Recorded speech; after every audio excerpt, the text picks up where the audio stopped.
Boa tarde a todos. Que missão a minha, hein? Roberto. O Roberto Dias Duarte é um profissional que eu admiro, não é? Porque ele consegue despertar e fazer, nascer em todos nós, uma abordagem diferente. A gente participa de eventos onde muitas vezes começa no início da manhã, vai até o final da tarde, noite, dia seguinte, só com informação técnica, e ninguém aguenta. E a gente precisa, além da necessidade da nossa atuação profissional, além de ter o conhecimento técnico da área de atuação de cada um, também temos que ter uma visão contextualizada, certo? Da nossa realidade, do cenário, das perspectivas futuras, do histórico, não é? E é fundamental. Até, muitas vezes, uma abordagem que aparentemente parece ter um viés crítico, na realidade, dependendo da nossa percepção, pode ter um viés motivacional. Eu reputo essa sua palestra, Roberto, como sendo extremamente motivacional, que mostra, inclusive, faz nascer em nós, despertar a necessidade de estarmos sempre procurando ver as tendências, os cenários futuros. E até para, digamos assim, falou de a palestra envolvia agregar valor da tecnologia, tudo, e essa palestra que eu vou proferir para vocês é uma espécie de agregar valor presente aos 20 anos da Decision Mauro, que é um profissional também, para mim, o Mauro Negruno, um profissional de referência no SPED, né? E mais do que merecedor de, nesse evento promovido pela empresa, pela Decision, abordar um assunto que eu reputo que é o primeiro evento que vai abordar a questão dos impactos na legislação, e na escrituração e na apuração e pagamento do PIS/COFINS em decorrência da decisão recente de 15 de março deste ano, envolvendo a exclusão da base de cálculo do ICMS, né? Então, vamos fazer aqui uma abordagem pela primeira vez, exatamente por ser um assunto extremamente recorrente e presente e que pode impactar qualquer empresa envolvendo essas contribuições, né? Vamos também examinar as linhas gerais, já, inclusive, diga-se de passagem, registro aqui, veiculado na mídia, certo? As linhas gerais das mudanças estruturantes que estão para ser implementadas, que vai nessa linha de implementação gradual do IVA, certo? Aqui foi feita uma pergunta agora, essa última questão envolvendo se, em decorrência das alterações das contribuições, se vai simplificar, se vai, a princípio, ser mais complexo, mas depois facilitar, ou continua complicado, ou facilitado. Bem, na minha visão, eu também procuro ter uma visão, uma abordagem crítica em relação à atuação nossa, que eu falo, o Estado, o poder público, ao formular soluções para as empresas utilizarem. Aqui eu estou falando do SPED, mais precisamente da FD Contribuições, né, que está sob minha responsabilidade. E sempre foi a minha visão de simplificação, principalmente quando a simplificação ela pode ser adotada. Vou dar aqui 2 exemplos bem pontuais, específicos e reais. A escrituração das pessoas jurídicas tributadas no regime cumulativo, PJ tributado no imposto de renda pelo lucro presumido. Não tem escrituração documento a documento. Está no bloco F. Uma visão consolidada de escrituração por CST. Total receita tributada, alíquota zero, não tributada, isenta, suspensão. Não tem a necessidade de... Mesma coisa adotamos em relação à CPRB. Se nós temos em nossa base documentos fiscais, para que obrigatoriamente exigir o relacionamento 1 a 1? Não precisava. Então, também adotamos essa mesma linha de simplificação possível. Então, por que as PJs que se submetem ao regime não cumulativo têm que individualizar as operações, então? Vamos aqui fazer um embate, né? Questionamento, né? Ora, as PJ do regime não cumulativo têm, na sua apuração do imposto a recolher, tem débitos e créditos. E, por conseguinte, precisa-se ver a liquidez e certeza, a consistência, a integridade dos créditos para poder homologar, digamos assim, a sua utilização. Mas mesmo as PJs do lucro real, que submetem ao regime não cumulativo, elas têm a alternativa, que em outra escrituração não tem, diga-se de passagem, de ou escritura as notas fiscais eletrônicas de forma atomizada, 1 a 1, ou consolidada no regime 680. Ou seja, nós damos alternativas para procurar simplificar. Então, essa é a linha de ação nossa ao tentar traduzir, corporificar uma fotografia da legislação para a dinâmica da realidade das ações empresariais dos contribuintes que apuram o PIS e a COFINS.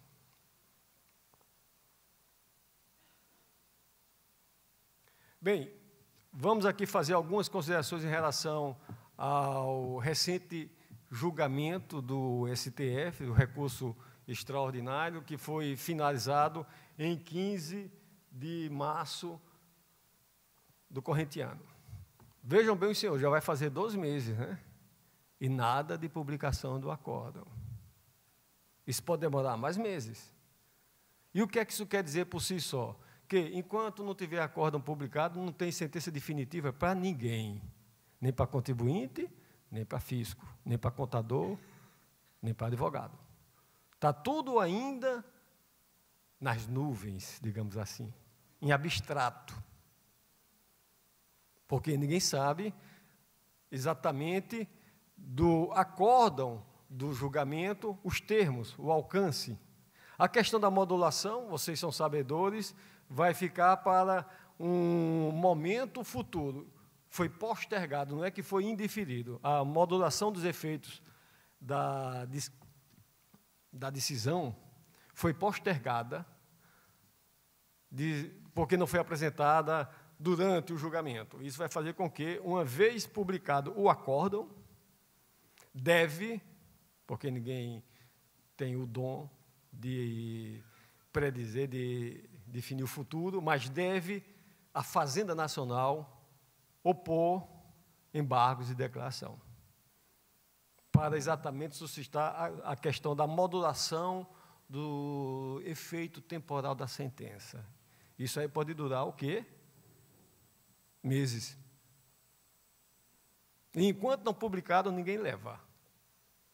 Isso que é importante deixar claro, porque não houve decisão transitada, julgada para ninguém até o momento. Mas antes de ser publicado, isso pode demorar ou não, nós sabemos que vivemos um cenário de liquidez apertada, liquidez orçamentária no Brasil, certo?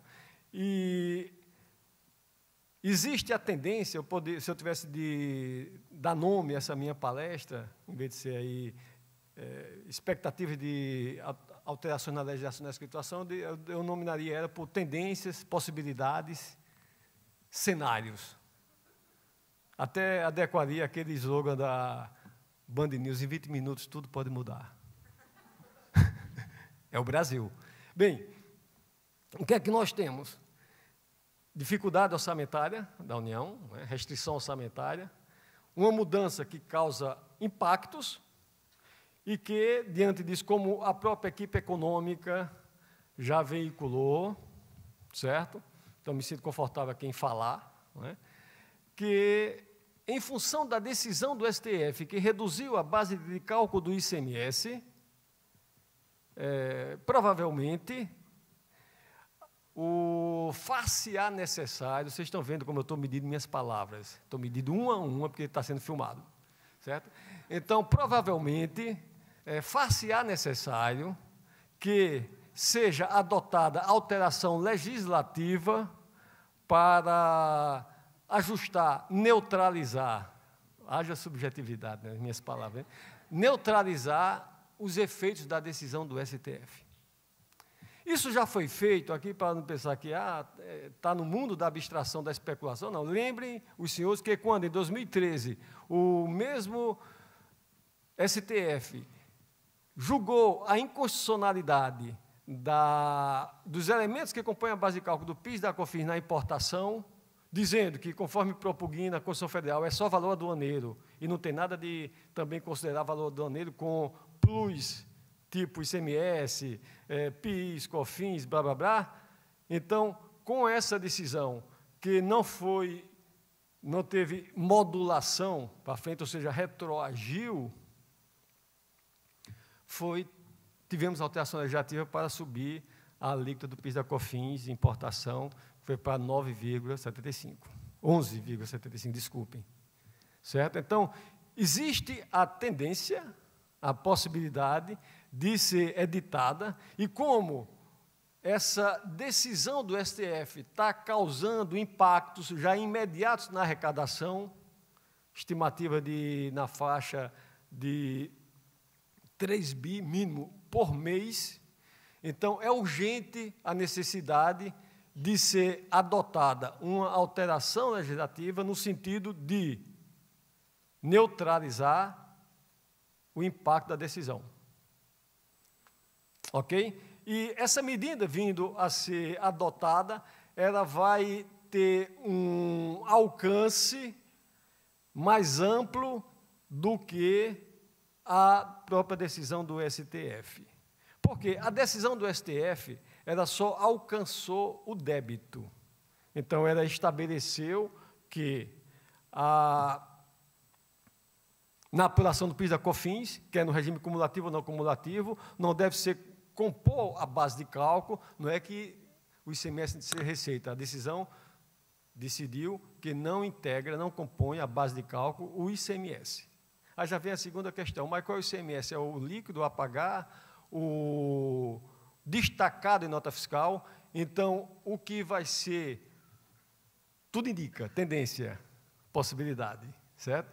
Vai ser definido que o valor destacado na nota fiscal que vai poder ser excluído da base de cálculo. Ok? Até porque no regime não cumulativo eu não iria tão somente na etapa de auferimento de receita, considerar o líquido, porque eu vou ter que fazer essa fotografia item a item. Vou mostrar logo a seguir como formular isso na FD Contribuições, certo? Então, não vou chegar, por exemplo, eu tive... Quanto é de PIS e COFINS no regime não cumulativo? 9,25. 1,65 mais 9,35 mais 7,6 de COFINS. Ok. Então, eu vou do meu ICMS de 500 mil, eu vou considerar como em débito 9,25. Não vai ser assim. Vai precisar ser demonstrado um a um. Por quê? Porque temos uma cesta enorme de produtos que está com alíquota zero. Então, mesmo que ele incida ICMS, não vai ter impacto algum no montante do PIS da COFINS devido por aquela empresa no global. Ou seja, a receita de produtos que não sofrem tributação efetiva não vai impactar em nada o ICMS. Então, vai ter que ser demonstrado isso desta forma. Bem, mas isso aí você está falando e com base em que eu vou acreditar em você, que veio tão longe como o Mauro disse, eu vim de João Pessoa. Ora, editamos esse ano, no início do ano, o parecer normativo número 1 de 2017, que vem exatamente a dissecar, a destrinchar por inteiro quais os aspectos, quais os procedimentos, o que deve ser observado, respeitado e adotado, envolvendo a decisão do STF de 2013, que mandou excluir o ICMS e o PIS/COFINS, a base de cálculo do PIS/COFINS de importação. O rito vai ser o mesmo. E lá está consignado exatamente isso. Enquanto não houver decisão, transitado, julgado, ninguém leva. Outra coisa também que isso aí está consignado, mas não é no parecer em si, que não tem esse condão todo, é no artigo 135 do CTN. O direito de utilização de um crédito, ele se esgota, se exaure, decadência, em 5 anos. Quanto mais tempo não sai essa decisão do STF, mais os meses pretéritos vão sendo depreciados ou exauridos. O intangível, então, vai ser exaurido, né? Então, esse é um outro também elemento que a gente tem que estar aí. Então, vou correr e fazer o quê? Entrar com uma ação agora para garantir o direito também. Eu não posso perder tempo, é igual aquele penúltima tela. Gostou? Usei tela. Não usei nem transparência, nem slide. Então, do Roberto, que fala que tem quatro perfis comportamentais, né? Então vou entrar. Não. A tendência, conforme já em outras situações foi determinado pelo STF, é que só alcançaria os processos constituídos até a data do julgamento, ou seja, até o dia 15 de março. Processo novo não vai ser amparado. Isso é a tendência, mas isso aí quem vai definir e onde exatamente vai ter o acordo. Ou seja, enquanto não tiver acordo, está todo mundo aí na expectativa. Esse é o cenário, ok? E, por último, temos a questão aí, a modulação temporal, se vai ser aplicação imediata, ou se vai retroagir, ou se vai ser para 2018. Ninguém sabe, e não vai ser definido de imediato, porque essa definição do alcance temporal dessa decisão vai ser definida pelo exame dos embargos de declaração que vai ser apresentado pela Fazenda Nacional, para ser julgado mais adiante. Então, este é o cenário, certo? Então, o que é que temos? No âmbito da legislação, a possibilidade de ser editada um ato legislativo em função da urgência. Qual seria esse ato legislativo? Medida provisória. Porque, sendo publicada neste mês de maio, para vigorar a partir do primeiro dia útil do 4º mês subsequente, então teríamos 4º mês subsequente, então junho, julho, agosto, setembro. Então, alcançaria, vindo a ser publicado uma medida provisória neste mês, existe a possibilidade concreta, certo? Então, alcançaria para todo mundo os fatos geradores a partir de setembro deste ano.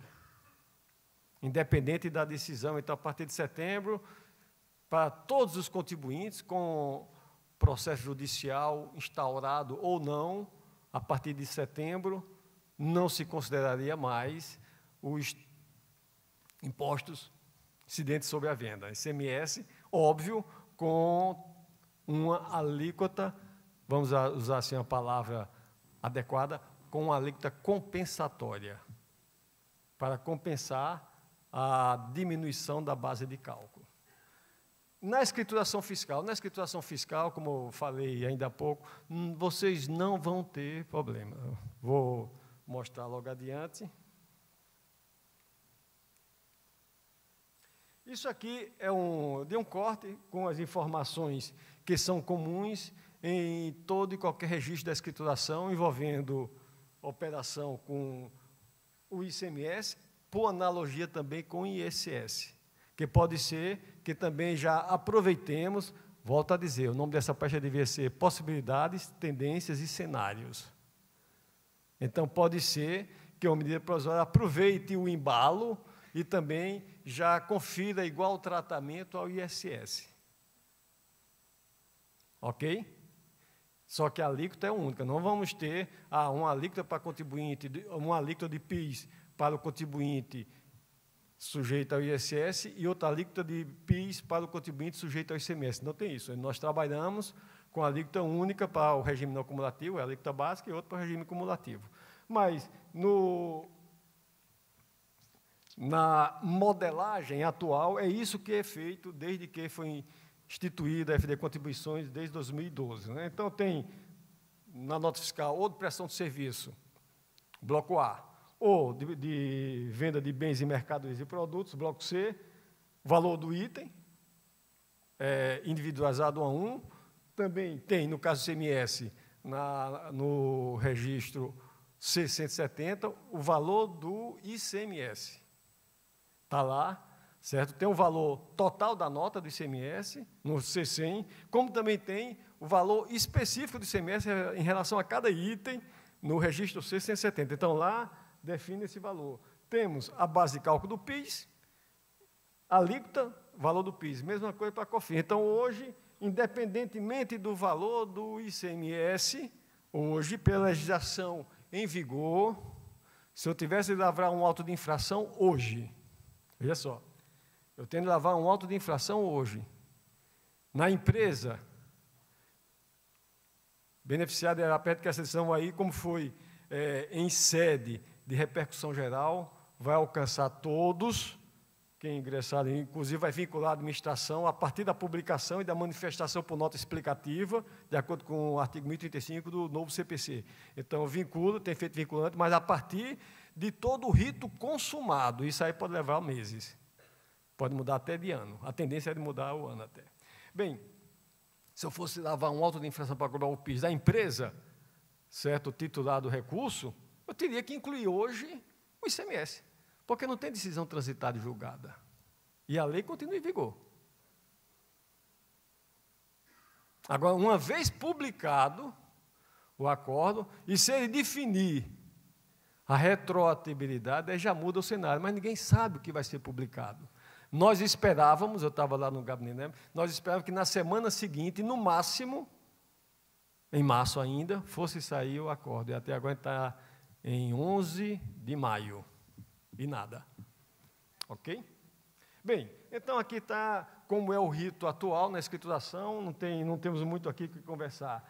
Como fica para as empresas, certo, que são titulares de uma ação judicial contestando, que venha a ser amparada por essa decisão de controle difuso, de constitucionalidade, né, que venha a ser amparada. Bem, vai passar a escriturar em relação aos novos períodos, ou se vier a empresa ser beneficiada para períodos pretéritos, para trás, dos últimos 5 anos, por exemplo, e ela vinha escriturando normalmente o PIS e a COFINS com a inclusão do ICMS, então, qual é a tendência? De retificar, não é isso? Então, eu vou ter que retificar a escrituração para, de cada receita atomizada na escrituração, eu vou ter que demonstrar o montante do ICMS referente a cada operação. Ok? Então, neste caso aí, a base de cálculo vai ser reduzida. O programa hoje já acata, já valida, já aceita, já homologa o registro de uma receita com a configuração da base de cálculo reduzida. O problema maior não vai ser no PVA, vai ser nos sistemas internos das empresas. Que vai ter que fazer a mudança onde? Vai ter que fazer a mudança aqui, no campo de base de cálculo do PIS e de base de cálculo da COFINS, que hoje está construído, todos os sistemas, para não considerar ICMS. Ou seja, repetir o valor do item ser o valor da base de cálculo. Mas uma vez ajustado, expurgado a base de cálculo para tirar o valor do ICMS, o PVA valida normalmente. Ou seja, não vou ter que fazer nenhuma alteração no PVA, zero. Eu só vou ter que alterar o guia prático. Aliás, eu vou fazer uma nota técnica detalhando. Então, não vai ter uma vírgula de mudança no PVA. É uma boa notícia para vocês. Certo? Não vai ter uma regrinha sequer de mudança. A única regra que eu vou ter que construir, é lógico, é o mínimo, até para dar consistência e integridade ao trabalho do profissional contábil, ao trabalho das empresas, é o seguinte: se o ICMS no valor consolidado da nota fiscal é de 1.000, e eu tenho 5 produtos, 5 itens distintos na nota fiscal, onde cada um está o ICMS de 200, então o somatório dos 5 itens que vão ter que constar vai ter que ser 1.000, não pode ser nem 1.100 nem 900. Então, só a única coisa que eu vou fazer é colocar uma regra dentro do PVA que a soma do ICMS que consta nos documentos tem que ser igual à da nota fiscal, valor global da nota. Isso é matemática. Não pode ser diferente. Isso é matemática pura. Ok? Um outro detalhe. Toda empresa que for apurar contribuição, excluindo o ICMS da base de cálculo, em função do processo judicial, vai ter que escriturar o registro 1010, informando o processo, a natureza da ação, a data da sentença, blá, blá, tudo isso, que também já está previsto na escrituração desde o seu nascedouro. Ok? Bem, a terceira coluna é a tendência de apuração a partir de 1º de setembro, vindo a ser publicada neste mês de maio, uma medida provisória, estabelecendo que, a partir de agora, tanto o débito como o crédito vai ser determinado com a formação da base de cálculo sem o ICMS. Óbvio que, se tirar o ICMS daqui de cá, a receita despenca, e o governo pode despencar. Então, em função dessa situação, vamos ter o quê? Um ajuste na alíquota. Óbvio que eu não ia botar a alíquota que iria sair, não é? Então, está a interrogação. Mas o que vai acontecer? Vamos rogar aos céus, pedir clamor aos deuses, Jeová, Maomé, tudinho, para calcular uma alíquota justa. Para que faça com que não venhamos a nos arrepender e a jogar uma praga em cima da empresa que apresentou esse recurso. Certo? Então, porque tem elementos a serem considerados aí, porque pode ser que nessa própria medida também já venha tratar do ISS.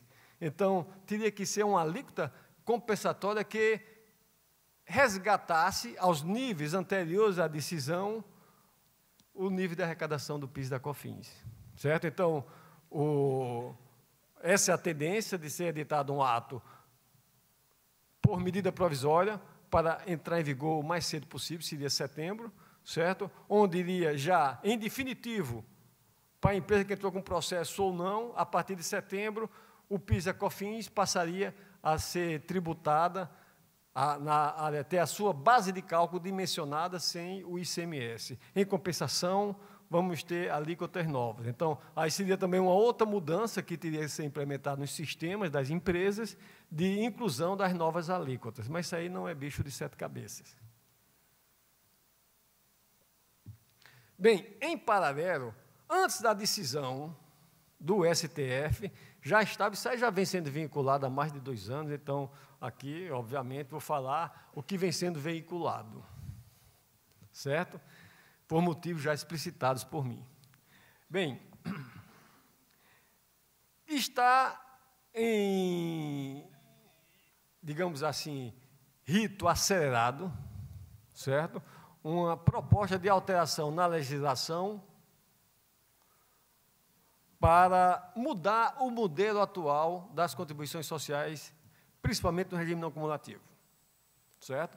Bem, características que, inclusive, tudo que eu estou dizendo aqui, eu estou blindado, porque a maior foi já vinculado na mídia, certo? Não alcançaria as duas contribuições de uma vez só, não teríamos uma fusão, uma fusão estruturante, de juntar as duas contribuições e mudar a estrutura de apuração, não. No primeiro cenário, deve-se, tendência, cenário, possibilidades, volto a dizer. Deve-se ter a mudança do PIS. Por que só o PIS? Porque sempre o PIS é o primogênito. Porque é o de impacto menor na arrecadação. Se é para fazer mudança, sem minimizando o impacto na arrecadação, é melhor trabalhar com a contribuição da alíquota menor. E, de acordo com a observação dos meses, dos primeiros meses, como se comporta a arrecadação, se define, se estende o novo modelo para a COFINS, com a alíquota que mantenha os níveis esperados de arrecadação. Aí vocês podem entender o que quiserem, o que quer dizer níveis esperados de arrecadação. Certo? Bem, principais características do novo PIS. Quais? A tributação é sobre o valor agregado.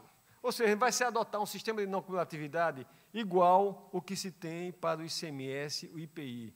Ou seja, vamos afastar o modelo da não cumulatividade hoje do crédito físico, que se mostrou bastante complexo. É o mínimo que se pode dizer, inclusive até na própria exposição de motivo, tá? Para um modelo mais clássico de não cumulatividade, que é o que temos para o ICMS-PI, que como se materializa esse modelo novo? Ora, eu vou recuperar tão somente o que está destacado de PIS, ou de PIS nas notas fiscais de compra. Não é assim que se funciona com o ICMS e com o IPI? Então, vamos adotar o mesmo critério do crédito financeiro. Só que tem, digamos assim, limites. Não pode, por exemplo, a empresa, para adornar, digamos aqui, vamos imaginar aqui, que Eike Batista, no auge do da sua grandeza, quisesse comprar um quadro de Salvador Dalí, não sei, bota aí, 5 milhões está bom, não sei nem o valor de um quadro, não consumo esses produtos, mas para botar atrás do birô dele. E fosse comprar numa galeria, vai comprar, tudo bem. Vem uma nota fiscal que a galeria ia destacar as contribuições sociais. Então, só por ter destaque, iria fazer valer o direito de creditamento? Não, porque essa compra não está associada à atividade operacional da pessoa jurídica. Então, vai ser adotada o critério do crédito financeiro, ou seja, eu vou recuperar o que está destacado em nota fiscal.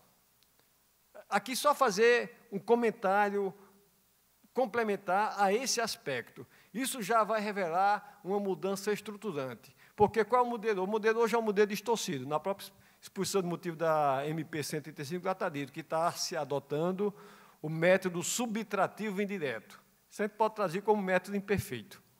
É a mesma coisa, né? Mas é um método que a lei elencava aquelas 11 hipóteses de creditamento e dizia: você vai tomar o crédito pela alíquota básica de PIS e COFINS, ou seja, não importava se o fornecedor era lucro real, presumido, microempresa, certo? Se era uma pessoa jurídica, o crédito é sempre de PIS a 1,65 e de COFINS a 7,6. Mesmo que o meu fornecedor não tivesse nem PIS e COFINS, fosse uma PJ do Simples, optante do Simples, que está na faixa inicial, que não paga nem PIS nem COFINS, mas ia gerar o crédito para o comprador. Agora, mais não. Então, se eu estou comprando um produto de 1.000, que o fornecedor atual, que está me vendendo, está no regime não acumulativo e está sujeito a um PIS de 1,65, então vai ter o destaque no fiscal de 1,65. Já se o outro fornecedor do mesmo produto que eu compro, produto equivalente, está no regime cumulativo e paga 0,65, o crédito vai ser 0,65. Então, se eu estou com um fornecedor do Simples, meu crédito vai ser mínimo. Então, mais uma vez, vai sobrar no lombo das PJ optantes do Simples? Bem, para estas, pode-se adotar uma solução paralela de facultar a ela, em relação a essas operações, essas transações, apurar no regime da regra geral. É uma alternativa que pode ser adotada, né? Isso aí são... Não nos esqueçamos do lema da Band News. Em 20 minutos, tudo pode mudar. Certo? Então, não entre em pânico. Estou falando. Bem, então, valor destacado. Um outro detalhe relevante. Então, tudo eu posso tomar crédito? Não. A proposta em análise é de que a empresa vai recuperar as contribuições destacadas nas notas fiscais de compras desde que, aí vem exatamente a condição de creditamento. Essa aquisição, essa despesa, esse encargo, este custo, seja dedutível no imposto de renda, nas regras de PJ do lucro real. Ou seja, tudo que for dedutível, como custo ou despesa na apuração de imposto de renda, vai gerar crédito. Ou seja, a proposta é no sentido de alinhar 100% com o imposto de renda. Isso é, sim, simplificação. Acabou toda aquela discussão da sexualidade do insumo. Acabou, não tem mais isso. Eu não vou nem querer mais saber negócio de CFOP, disso, não. Na nova escrituração, ou na escrituração atual, que tem campo para isso, a informação que para mim vai ser relevante vai ser o plano de contas referencial, até para poder checar depois com o ECF. Vai simplificar sobremaneira, porque a base de creditamento é se aquela aquisição, aquela despesa, aquele encargo, aquele custo é dedutível para fins de imposto de renda. Se não é, não dá crédito. É o exemplo que eu dei. O quadro de Salvador Dali, ele seria dedutível, a empresa na SF iria adicionar, certo? Aquele gasto no Elalu. Iria adicionar, porque não é dedutível. Então, aqui não iria dar crédito. Ok? A base de cálculo é pelo valor líquido, ou seja, excluindo o ICMS e ISS, que a tendência já ser adotado agora. Certo? A alíquota vai ser dimensionada, como eu falei, no sentido de, no mínimo, resguardar a farrenda nacional dos níveis de arrecadação atual. E, por último, o modelo de implantação, como eu já comentei, não vai ser imediato para as duas contribuições, vai ser no primeiro momento para o PIS e no segundo momento para a COFINS. Bem, senhores, estas são as considerações gerais e estou aberto para eventuais questionamentos que vocês queiram fazer. Muito obrigado.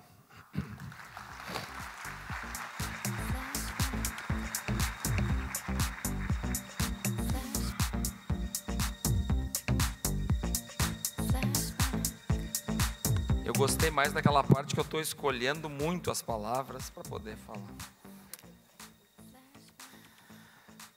Jonathan, bom, nós estamos em cima da hora, até avançamos em cima da hora, o pessoal já está se retirando, e eu acho que o importante aqui é a gente fazer o seguinte, essas perguntas aqui eu vou encaminhar, até porque elas são um pouco mais delicadas, e eu acho que a gente não tem como responder aqui ao vivo e a cores, tá? São muito mais comentários, na verdade, do que propriamente... Eu só queria que tu fizesse uma distinção, porque eu acho que essa pergunta aqui talvez tenha ficado na cabeça de alguns. Acho, não sei. E as liminares que os advogados estão conseguindo na justiça não irão valer? Bom, a questão que está falando aqui é do transitando em julgado, da ação, né? Não... Certo. Isso aí é com base no histórico de procedimento adotado pelo próprio STF, em situações análogas. Uma vez decidido, a ação nova não vai ser alcançada, vai cair no regramento geral quando tiver efeito vinculante. Essa é a tendência, esta é a expectativa. Só as ações que foram impetradas até o dia do encerramento do julgamento, mais precisamente 15 de março de 2017, todas as ações até aquela data, porque a expectativa é a seguinte, bem, enquanto não for publicado, então, todo mundo que ingressar com a ação agora vai ser amparado. Ninguém sabe, mas em situações análogas, no passado não foi. Ficou definido todas as ações, quem ia ser alcançado pela decisão. Principalmente aí tem que ver uma outra questão crucial, né? A questão da retroatividade. Então, digamos, da modulação. Então, digamos que não module, como foi o caso da importação. PIS e COFINS, não houve a modulação de efeito, ou seja, retroagiu. Então, as empresas que tiveram ações até aquela data, se foi alcançada pela retroatividade até 5 anos. As com ações posteriores não foi. Mas volto a dizer aqui, ninguém tem a resposta exata dessa questão hoje, a não ser, talvez, a ministra Carmen Lúcia. Ok? Muito obrigado.